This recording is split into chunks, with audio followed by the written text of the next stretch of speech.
Welcome to നൗറാസ് kitchen.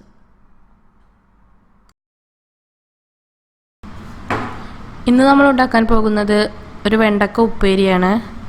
ഈ വെണ്ടക്ക ഉപ്പേരി എങ്ങനെയാണെന്ന് വെച്ചാൽ നമ്മൾ വഴുവഴുപ്പില്ലാതെ നല്ല ഒരു വേറിട്ട് നിൽക്കുന്ന രൂപത്തിൽ തന്നെ അതിൻ്റെ ആ ഒരു പച്ചപ്പും നഷ്ടപ്പെടാതെ ഉണ്ടാക്കിയെടുക്കുന്ന രൂപമാണ്. ഒരുവിധം ആൾക്കാർക്കൊക്കെ അറിയാതിരിക്കാം, എന്നാലും ഞാൻ ഉണ്ടാക്കുന്നതൊന്ന് കാണിച്ചു തരാം. അതിനായിട്ട് ഞാനിവിടെ കുറച്ച് വെണ്ടക്ക നല്ലോണം കഴുകി വൃത്തിയാക്കി എടുത്തിട്ടുണ്ട്. അതിൻ്റെ നെട്ടുഭാഗം കളഞ്ഞിട്ട് ഞാനിതിനെ 4 മുറിക്കുകയാണ് ചെയ്യുന്നത്.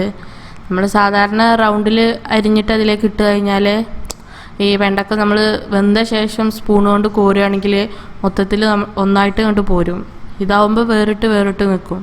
അതിനു വേണ്ടിയിട്ട് വീഡിയോയിൽ കാണുന്ന പോലെ ഇങ്ങനെ 4 മുറിച്ചിട്ട് കുറച്ച് വലുപ്പത്തിൽ തന്നെയാണ് ഞാനിതിലേക്ക് അരിഞ്ഞിടുന്നത്. അതിനായിട്ട് ഞാനിവിടെ ഒരു ബൗൾ എടുത്തിട്ടുണ്ട്. ആ ബൗളിലേക്ക് ഈ വീഡിയോയിൽ കാണുന്ന പോലെ ഈ ഒരു പരുവത്തിൽ നമ്മൾ അരിഞ്ഞെടുക്കുക. ഇങ്ങനെ നമുക്ക് ബാക്കിയുള്ള വെണ്ടക്കകളൊക്കെ അരിഞ്ഞെടുത്തിട്ടുണ്ട്. ഇവിടെ ഈ രൂപത്തിലാണ് അരിഞ്ഞെടുത്തിട്ടുള്ളത്. ഇനി ഇതിലേക്ക് ഞാൻ എടുക്കുന്നത് വലിയ ഉള്ളിയാണ്.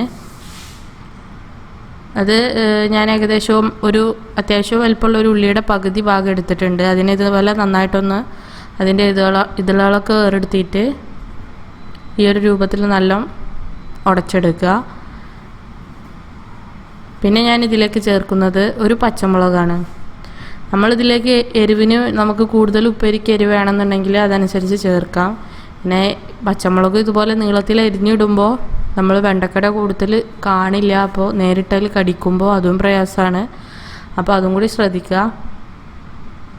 അപ്പോൾ ഇനി നമുക്കിത് കുക്ക് ചെയ്ത് തുടങ്ങാം. അതിനായിട്ട് ഞാനിവിടെ ഉപ്പേരി ഉണ്ടാക്കാൻ ഒരു പാത്രം അടുപ്പത്ത് വെച്ചിട്ട് അതിലേക്ക് കുറച്ച് വെളിച്ചെണ്ണ ചേർത്തിട്ടുണ്ട്. വെളിച്ചെണ്ണ ചൂടായി വരുമ്പോൾ ഞാൻ ആദ്യം കടുക് ഇട്ടു, പിന്നെ കറിവേപ്പില ഇട്ടു. ഇതൊക്കെ നന്നായിട്ട് കടുകൊക്കെ നന്നായി പൊട്ടി വരട്ടെ.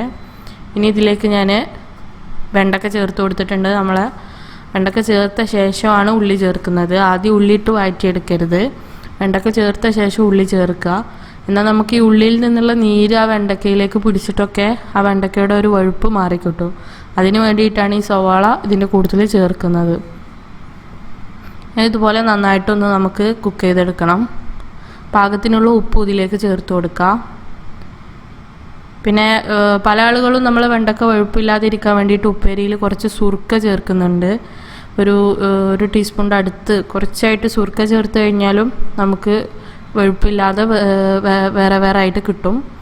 ഇത് നമുക്ക് കുറച്ച് നേരം അടച്ചു വെക്കാം. അടച്ചു വെച്ചെടുത്തിട്ടുണ്ട്. നമ്മൾ ആദ്യം ഒരു 5 മിനിറ്റിൻ്റെ അടുത്ത് കുറച്ച് നേരം നമ്മളിത് അടച്ചു വെക്കുന്നുള്ളൂ. 5 മിനിറ്റും ഇല്ല, ഒരു 2-3 മിനിറ്റ് നേരം അടച്ചു വെക്കുന്നുള്ളൂ. ബാക്കിയുള്ള കുക്കിങ്ങൊക്കെ നമ്മൾ തുറന്നു വെച്ചിട്ടാണ്. അധികം നേരം അടച്ചു വെക്കരുത്. ഇതിപ്പോൾ തുറന്നു വെച്ചതിന് ശേഷം ഞാൻ നല്ലോണം കുറച്ച് നേരം ഇട്ട് ഇളക്കിയിട്ട് വിളമ്പിയതാണ്. ഇപ്പോൾ കണ്ടില്ല, നമ്മുടെ വെണ്ടക്ക ആ ഒരു വെളുപ്പില്ലാതെ തന്നെ നല്ല ഒരു പച്ച നിറത്തിൽ തന്നെ നമുക്ക് കിട്ടിയിട്ടുണ്ട്. ഈ ഒരു രൂപത്തിലാണ് ഞാൻ വെണ്ടക്ക ഉപ്പേരി തയ്യാറാക്കിയെടുക്കുന്നത്. ഇങ്ങനെ ഇപ്പോൾ നമ്മൾ ഉള്ളിയും കൂടെ അതിൻ്റെ കൂട്ടത്തിൽ ഉണ്ടായിട്ട് കഴിക്കുമ്പോൾ നല്ല ടേസ്റ്റാണ്. അപ്പോൾ നിങ്ങൾക്ക് ഈ വീഡിയോ ഇഷ്ടപ്പെട്ടെന്നുണ്ടെങ്കിൽ എല്ലാവരും ഇത് ലൈക്ക് ചെയ്യുക, നമ്മുടെ ലിങ്ക് ഷെയർ ചെയ്യുക. അതുപോലെ തന്നെ നൗറാസ് കിച്ചൺ ആദ്യമായിട്ട് കാണുന്നവരാണെങ്കിൽ സബ്സ്ക്രൈബ് ചെയ്യുക. അതോടൊപ്പം ബെല്ലൈക്കൺ കൂടി ക്ലിക്ക് ചെയ്യുക. Thank you for watching.